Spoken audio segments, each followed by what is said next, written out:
आपने इतने पाप किए जिसको भोगने के लिए शायद 10 जन्म लेने पड़ेंगे, आप 100 जन्म लेने पड़ेंगे या 84 लाख जन्म लेने पड़ेंगे, कुछ कह नहीं सकते। मतलब जो भी आपने कर्म किया मनुष्य जन्म में, मैं ये बताने जा रहा हूँ इस उदाहरण से कि भजन का लाभ क्या होता है। जब पाप भोगने पड़ेंगे तो भजन का लाभ क्या होगा, सुनो क्या लाभ है। जो आपके भाग्य में लिख दिया गया है, जन्म से पहले प्रारब्ध बन गया तो भोगना पड़ेगा। अब भजन का लाभ क्या, तो सुनो। क्योंकि यदि आप भजन नहीं करेंगे, क्योंकि आपने जब पिछले बार आप मनुष्य थे इतने कर्म आपके हो चुके हैं जिससे आपको मालूम 20 जन्म लेने पड़े। अब एक जन्म आपका मनुष्य का हुआ है और आप यहाँ मर गए, भजन नहीं किया। अभी संचित में आपके अभी 9 जन्म और होने हैं, क्योंकि एक जन्म का भाग्य निकला संचित में से, अभी बहुत भोगने बाकी है। अभी आपको 9 जन्म और लेने पड़ेंगे, वो भोगना पड़ेगा यदि भजन नहीं करोगे। यदि भजन करोगे इसका फल क्या, तो सुनो। यदि आपने खूब भजन किया तो होगा क्या कि भगवान मिल जाएंगे, भगवत प्राप्ति हो जाएगी।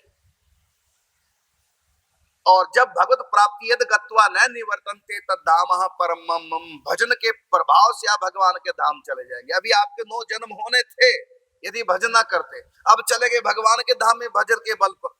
अब जो आपके कर्म है, जो वर्तमान के भी जो संचित में हो गए और पहले वाले संचित वाले कर्म, उनको भोगने के लिए आपको जन्म लेना पड़ेगा। लेकिन भगवान के धाम में जो चला गया वापस आ ही नहीं सकता, इसलिए बच गया। ये भजन का फल है, नहीं तो अभी उसके और जन्म होते। लेकिन भजन करके चला गया भगवान के धाम में।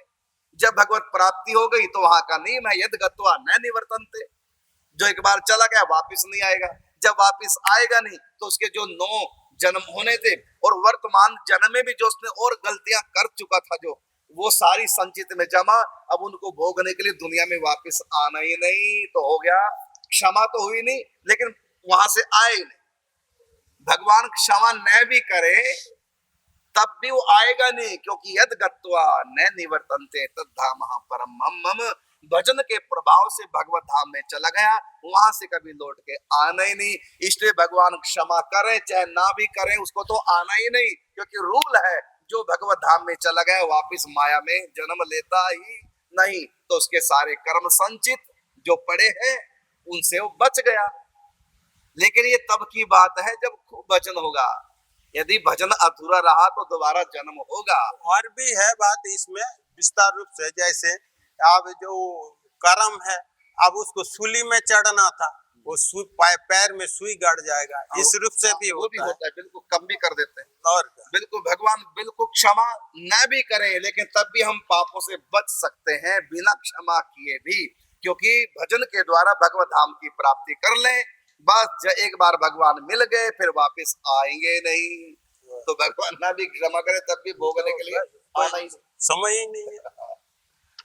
इसलिए ये भजन का लाभ है।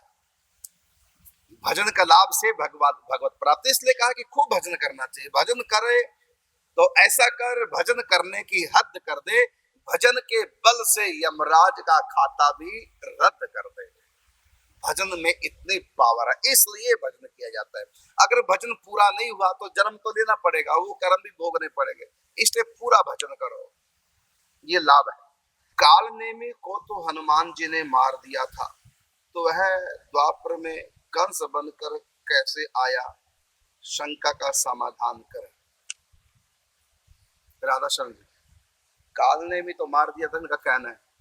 मतलब जो मर जाते हैं दोबारा जन्म नहीं लेते।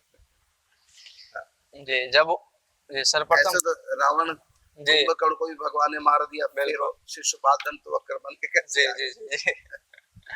तो जब वही आया है, कालनेमी ही जब कंस के रूप में आया है, तो फिर आत्मा का कहाँ परिवर्तन हुआ, वही आया है। तो फिर इसमें पूछना क्या है? आत्मा को थोड़ी मारा, आत्मा को थोड़ी, शरीर को मारा है, और वही आत्मा फिर अपना कंस बन के आ गया। तो इसमें क्या है? भगवान की लीला में सहयोग देने की। जी जी जी। तो जब कोई मरता है तो दोबारा जन्म लेता है कि नहीं लेता? पता नहीं आप कैसे प्रश्न करते हैं। कहते कालनेमी को तो मार दिया, दोबारा कैसे आ गया? कि जो व्यक्ति मरता दोबारा पैदा नहीं होता। चलो अगला प्रश्न है, भगवान श्री राम कृष्ण कल्प अवतार है, मतलब एक कल्प में एक बार राम और कृष्ण का अवतार होता है। बिल्कुल ठीक।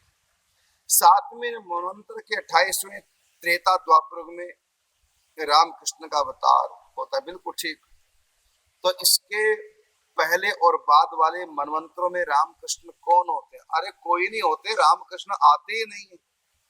आप अपने प्रश्न का उत्तर स्वयं दिए जा रहे हैं और फिर अपने आप ही फंसे भी जा रहे हैं। जब बता दिया कि एक कल्प में एक बार रामकृष्ण आते हैं, एक कल्प में 14 मनवंतर होते हैं, 7वें मनवंतर के 28वें द्वापर त्रेता में कृष्ण राम आते हैं। कहते और त्रेता द्वापर में फिर कौन आता है? कोई नहीं आता, रामकृष्ण एक ही बार आते हैं।